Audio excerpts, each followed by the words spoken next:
Greetings, Japan fans!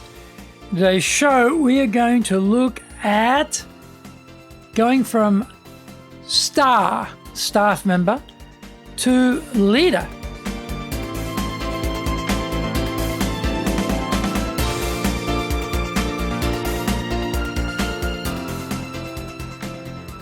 Maishu, arigatou gozaimasu, and welcome back to the 8th year of the Leadership Japan series. And I'm your host in Tokyo, Dr. Greg Story, your corporate coaching and training guy, committed to your success, president of Dale Carnegie Training Tokyo, Japan, and the best-selling author of Japan Sales Mastery and Japan Business Mastery. My new book, Japan Presentations Mastery, is released and it's available on Amazon.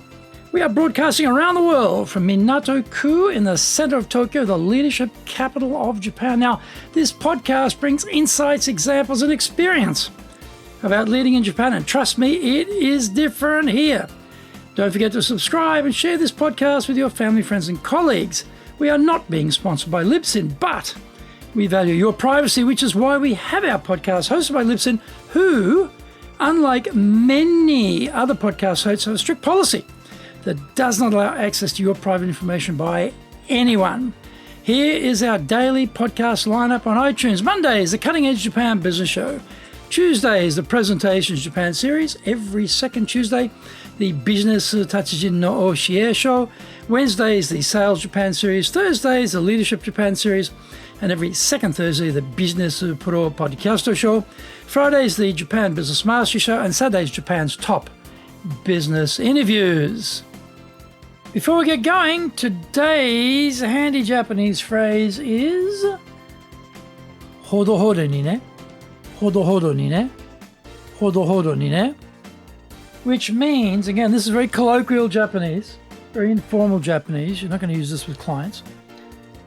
But it means, take it easy, don't work too hard, take it in steps, take it moderately. Don't blow yourself up.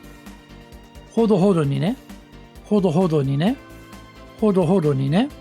Hey, listen, don't get yourself sick here. Don't overdo it, right? Just take it easy. Hodo hodo ni ne. Hodo hodo ni ne. Hodo hodo ni ne.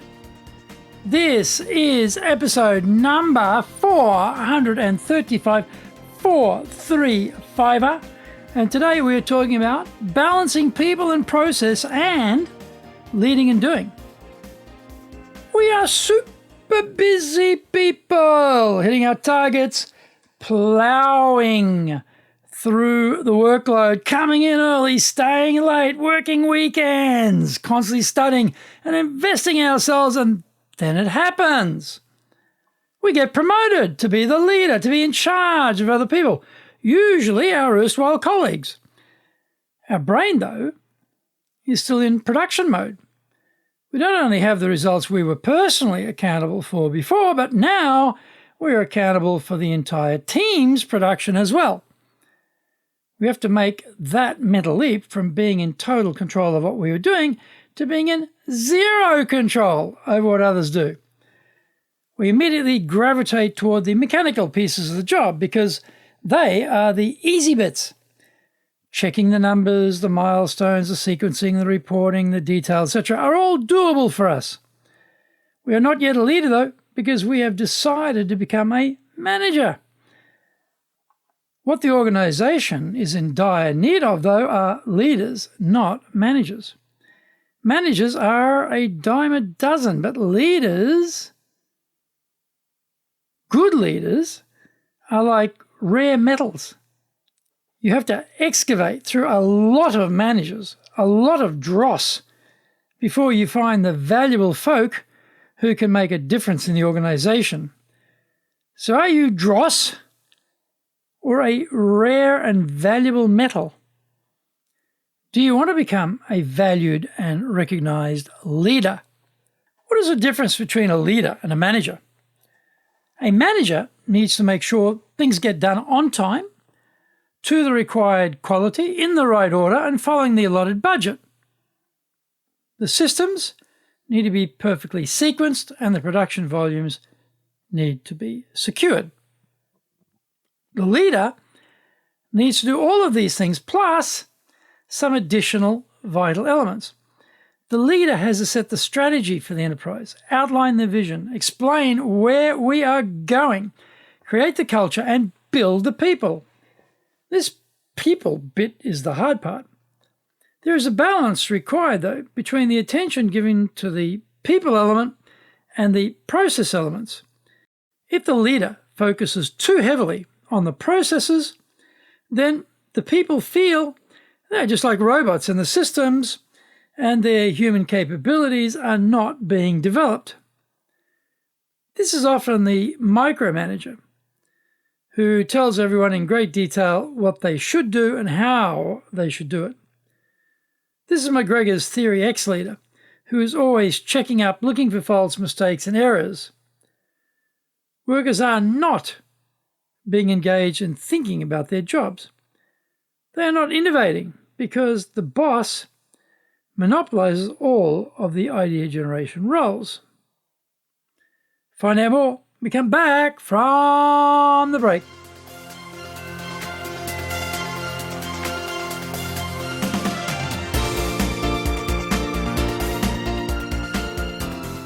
Our show today is brought to you by our public programs, but we also do custom-made in-house classes. Now, we do them in our super safe classroom, we do them live online, and we do them in Japanese, and we do them in English.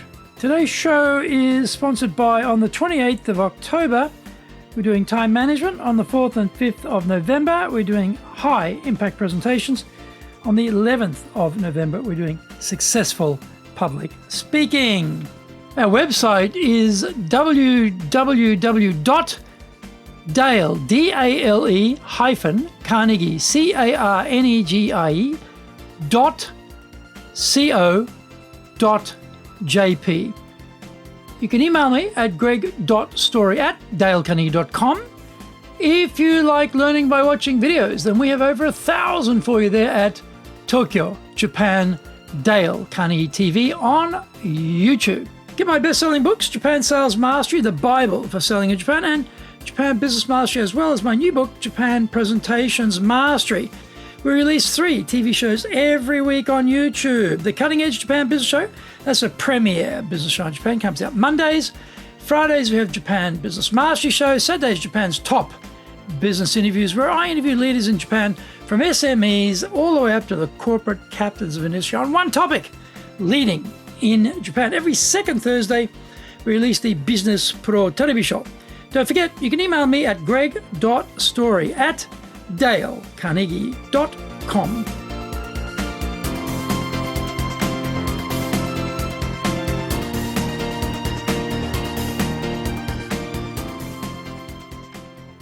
Welcome back. The opposite problem is when there are not enough controls in place.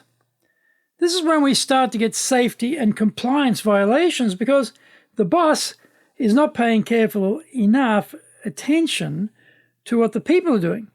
The boss is super busy with their own work.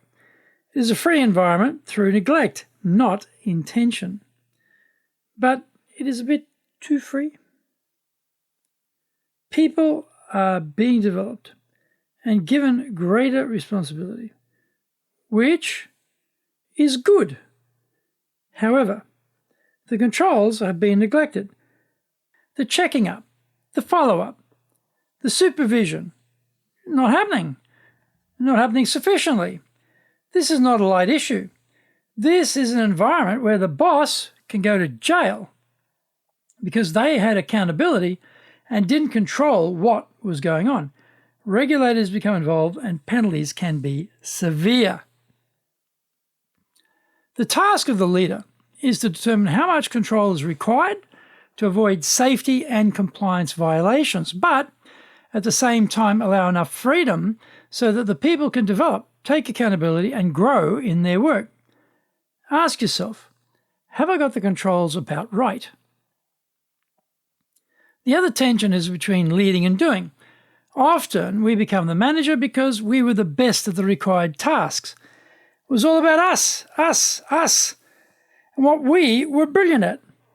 when we are promoted to look after others, we make some shocking discoveries.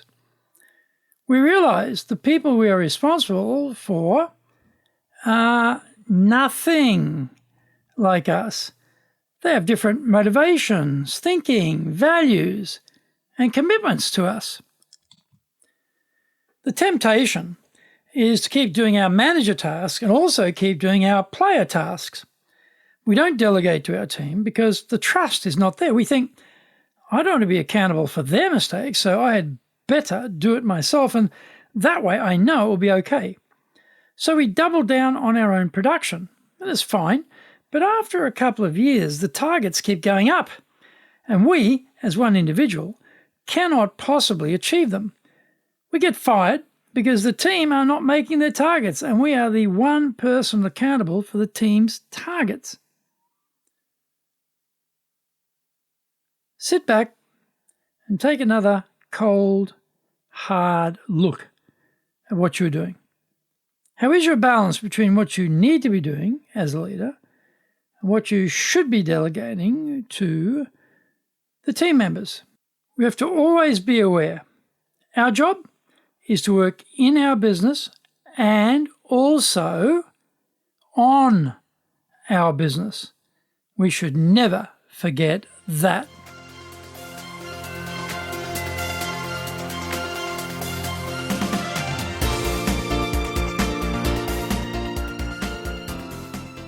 Thank you for joining the Leadership Japan series. If you found the program useful, then share it with your family, friends, and colleagues. Don't forget to subscribe and share this podcast. Take what you found valuable, immediately put it into action, because idea application is what makes winners winners. Be one of them. Remember, I'm your corporate coaching and training guy in your corner, committed to your success here in Nippon.